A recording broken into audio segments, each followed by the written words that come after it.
নমস্কার বন্ধুরা, আজকে আমরা বানাবো পনির ভুর্জি। তার জন্য প্রথমে কড়াইতে তেল দিয়ে দিতে হবে। তারপরে তেলটা একটুখানি গরম হলে পেঁয়াজ কুচি দিয়ে দেব। দেন পেঁয়াজটা হালকা ব্রাউন ব্রাউন হলে আমরা দিয়ে দেব লঙ্কা কুচি।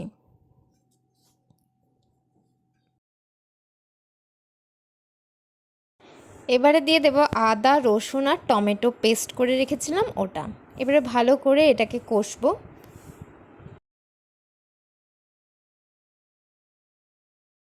আদা রসুনের কাঁচা গন্ধটা চলে গেলে একে একে এর মধ্যে মশলাগুলো দিয়ে দেব। হলুদ গুঁড়ো, জিরে গুঁড়ো, ধনে গুঁড়ো, লঙ্কা গুঁড়ো সব অল্প অল্প করে দিয়ে দেব।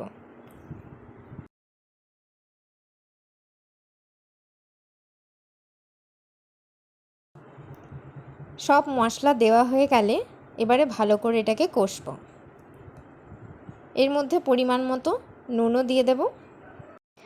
মশলাটা ভালো করে কষা হয়ে গেলে কুচি করে রাখা ক্যাপসিকাম কুচি দিয়ে দেব। ক্যাপসিকাম কুচি দিয়ে 5 মিনিট ভালো করে কষিয়ে নেব।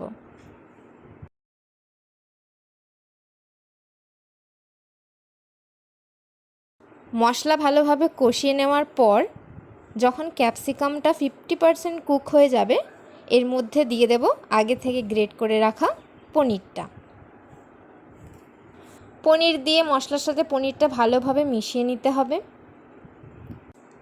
তারপর উপর থেকে দিয়ে দেব কসুরি মেথি।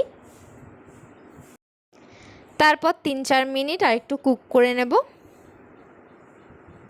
তারপর উপর থেকে এক টুকরো বাটার দিয়ে দেব।